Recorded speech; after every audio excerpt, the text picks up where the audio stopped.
I found 5 of the best online businesses to start as a beginner in 2024. So if you're someone who's been thinking about starting an online business, but you're not sure which one to start, you came to the right place, because I have many different friends who started online businesses. I'm also a part of different organizations with over 1,000 business owners, and it's pretty easy for me to see which online businesses have a lot of success and which ones are incredibly difficult to break into. So if you appreciate me doing these types of videos, let me know by gently tapping that like button. And let's jump into it with number 1 on the list, which is going to be a high-ticket remote setter business or a high-ticket remote closer business. Now, this is basically a sales type role, and this is where you would either be a setter, which is usually someone who makes the initial contact with a lead, or a closer, which is someone who actually sells the product or the service to them. Now, there's pros and cons of being a setter or a closer. Closers tend to make more money, however, it's harder to get into, and it also requires a high level of skill. Whereas setter doesn't make as much money, but it's much easier to learn and it's much easier to land a job. Now, you might be thinking, Shane, I clicked on this video to learn how to do an online business. Why are you talking about something that I could get a job with? Well, to be honest with you, going from 0 experience to starting a business is incredibly difficult. And if you look at the number 1 career path that millionaires and billionaires have in common, it's almost always sales. Sales is kind of like the gateway drug, so to speak,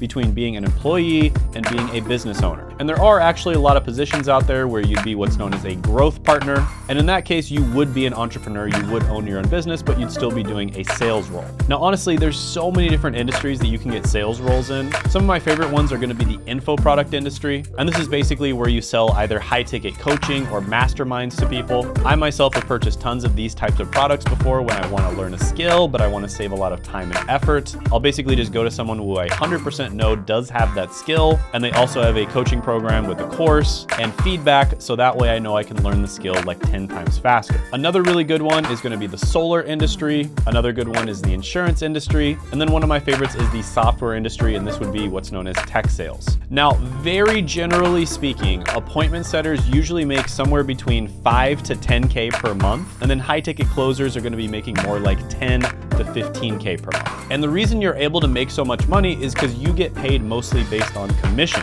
So for appointment setters, for instance, if you make the initial contact with a good lead and they end up buying the product, you're probably going to get paid somewhere between 3 and 8% of the sale. Now, this varies a lot depending on the industry you're in, so I'm just speaking very generally here. And then for a high ticket closer position, you're likely going to get paid between 10 and 20% of the sale. So yeah, sales is an incredible skill to learn. Even if you end up not doing sales for very long, I recommend that everybody does this job at least one time in their life, because it basically reprograms your brain to think in a different way, right? You start thinking about, what does the other person want? Not what you want. What does the other person want? Because the only way to get good at sales is to have the emotional intelligence to realize that the other person wants something, and you need to connect your product to that thing that they want, right? Your product needs to solve their problems. And that just completely changes your paradigm of thinking. And that's why so many salespeople go on to start successful businesses. So I really like this one. I only gave 2 of them on this list a 10 out of 10 opportunity score, but I'm gonna go ahead and give this one a 10 out of 10 opportunity score. It's phenomenal. Next is going to be a social media marketing agency. Now, you've probably seen this one a million times before. I think Tai Lopez was the first one to start talking about SMMAs. Lately, the king of SMMA is Iman Gadzhi. And I'm gonna be honest with you, this one is hard to break into. And even if you're able to break into it and you have a successful SMMA making like 10K per month, for instance, it is incredibly stressful. Now, I did this one myself before. I actually bought Tai Lopez's course back in the day, funny enough. And it was okay. You know, I'm not a hater, right? It was an all right course. I learned the basics, but it definitely wasn't enough for me to get success in SMMA. I had to learn a lot more beyond the course. And I did eventually get some success. And what I found is I absolutely hated it. I hated having to answer the phone when I'm out with my friends or on a date or something like that, and the client needs me to change something on their website or change something about the funnel, right? You're basically at your client's beck and call, and if you don't serve them, they will just simply fire you. However, I do have to say that starting an SMMA business is going to teach you the fundamentals of business, right? So many business owners that I know, their first ever business that they tried was an agency style business, similar to an SMMA. And the reason for that is because it's much easier to sell somebody a product or a service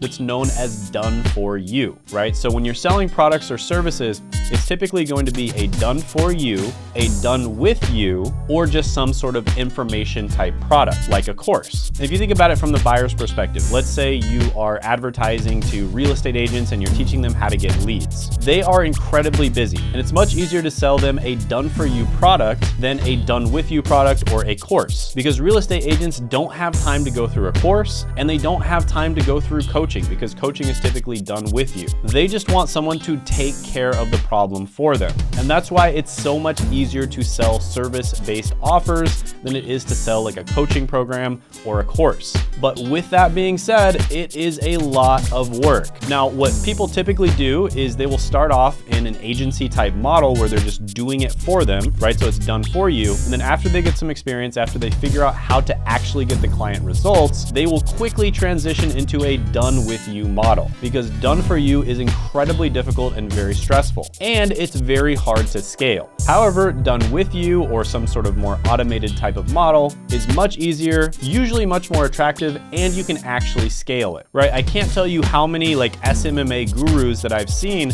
have transitioned into doing a done with you coaching type offer. Or if they stay with the SMMA model, they'll usually only work with businesses that give them a percentage of the profit or a percentage of the revenue. So yeah, SMMA, it is a good opportunity. You're probably not going to get results just buying a course, but a course can be a good investment in some cases just to learn the basics faster. So I'm going to go ahead and give this one a 9 out of 10 opportunity score. By the way, if you want to get paid to learn how to do digital marketing, which is probably what you'd be doing if you do SMMA, you can also just get a job as a digital marketer. And this is kind of just a shortcut in learning how to do SMMA. And my friend Seth has taught literally thousands of people how to get jobs as digital marketers, and I've interviewed a bunch of them on this channel. For instance, Kenneth actually dropped out of college because he didn't like the career path that he was going down, and he was able to quickly secure a digital marketing job, and within a short period of time, he was making $90,000 a year, and he was getting paid to learn in-demand skills. So Seth actually offers a free masterclass which explains exactly what digital marketing is and whether or not it's a good fit for you, and you can check that out by clicking down in the description as well as the pinned comment below. Next, let's talk about a freelance writing agency. Now, there's a lot of different types of freelance writing you can do. For instance, you could be a freelance writer that focuses on SEO or search engine optimization, and that's where you write articles that are good in terms of the content, but they're also search engine optimized so that they're going to be easily found when people search certain keywords on a search engine such as Google. Now, you can get hired as a freelancer doing this. It's actually relatively easy to do that, or you could just go ahead and start an agency. Now, the key here, what is incredibly important, is that you niche down, right? You cannot just be a generalist writer, because there is no writer out there that knows a lot about everything. Nobody knows a lot about everything. No one is an expert on everything out there. However, you can be an expert on one thing. And it's actually not that hard to get to that level of being an expert if you just focus on one thing. So for instance, if you were going to start a freelance writing agency, I would highly recommend doing it for something like e-commerce, maybe becoming an expert on SaaS, which is software as a service, or becoming an expert on the info product industry. And you can see this guy, for instance, makes $27,000 a month with his writing agency. Now, is that typical? No, most people fail in business. I failed probably about 6 or 7 times before I finally found something that worked for me. That is the risk you are taking as an entrepreneur. The word itself, entrepreneur, means somebody who takes risk, right? If it wasn't risky, then it wouldn't be business. However, entrepreneurship is smart risk, because the benefits of being able to start a business outweigh the risk. And chances are you are going to fail your first few times starting a business, but if you keep going, you're going to find the right business model for you that matches your personality, and you will eventually succeed. I just want to set realistic expectations here, because most people on the internet set unrealistic expectations because they are marketing to you. getting a job is much easier than starting a business. However, if you're able to start a successful business, it's quite a bit better than a job for a lot of people out there because it's going to give you time, location, and financial independence. So yeah, freelance writing agency, really good one. I know a lot of people out there that are crushing it with this. A lot of them are working in SEO. You could also just go ahead and start your own blog as well. I'm going to give this one an 8.5 out of 10 opportunity score. Next on the list is going to be my personal favorite, and that is starting a YouTube channel. Now, you might have noticed recently that a bunch of people who are already successful have been starting YouTube channels. Anything from Hollywood stars to athletes to billionaires like the guys who started the All In podcast. And there's a reason for that. When the smartest, most successful people in the world that are probably already crazy busy are taking time out of their day to start YouTube channels, that should get your attention. And it's because YouTube is an incredibly massive opportunity. Now, some YouTubers actually have income reports that they put on their channel, and they're very transparent about sharing that information. And you should honestly appreciate that. For instance, I'm transparent about how much I make on this channel. I don't say exactly how much I make, but it's over 6 figures a month. And I know people out there that are crushing it 10 or 20 times more than I am. And you'd be surprised because some of the highest earning YouTubers actually aren't that big. If you pick the right niche, you can make millions of dollars a year with a channel with less than 10,000 subscribers. For instance, Charlie Morgan only has about 20 to 30,000 subscribers, and he makes over $1 million a month, and most of his revenue comes from YouTube. But yeah, starting a YouTube channel, in my opinion, is the absolute best opportunity of 2024. It has never been easier to make money on YouTube. And you see people that are really big on Instagram or TikTok and all these other social media platforms, and they all want to migrate to YouTube. And there's a reason for that. And that's because YouTube is where the money is. It is easier to make money on YouTube than any other platform. So this one gets a perfect 10 out of 10 opportunity score as well.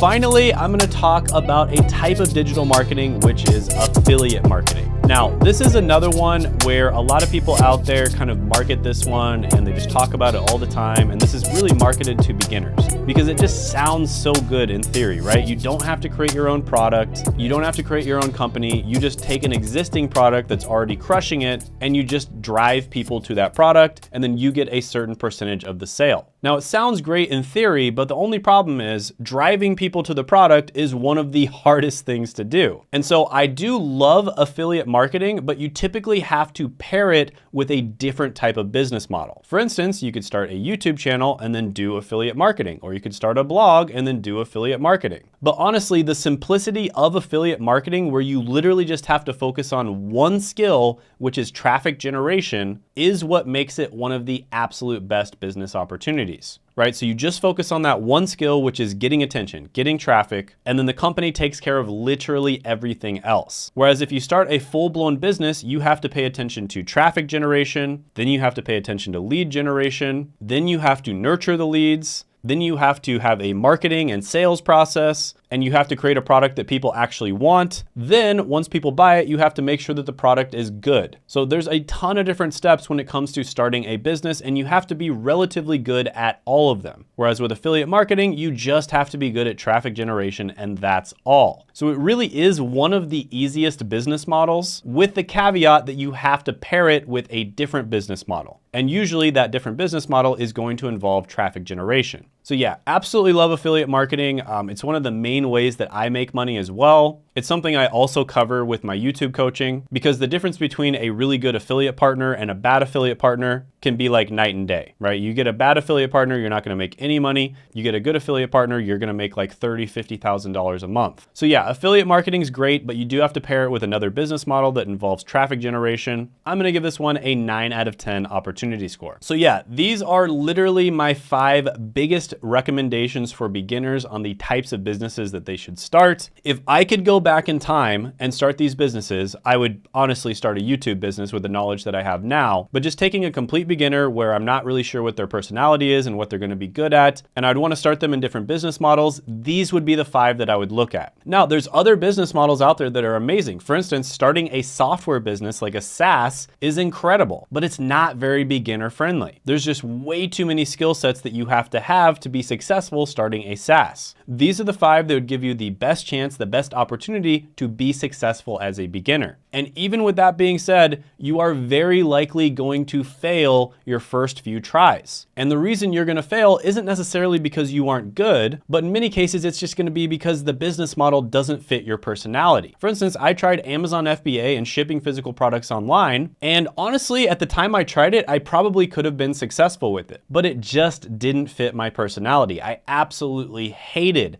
having to source products and deal with manufacturers and doing hours and hours and hours of product research. It was just so boring to me. You know, having to deal with inventory and logistics, and it's just like such a headache. It was so boring. Whereas other people, that might be their forte. They might absolutely love that. So the best thing to do is to just get started. And eventually, if you don't give up, you'll find the right one for you. And by the way, if you don't want to start a business and instead you just want to get a high paying remote job, I did actually make a video that went viral, and that's the 21 highest paying work from home jobs. And you can check that out by clicking right here.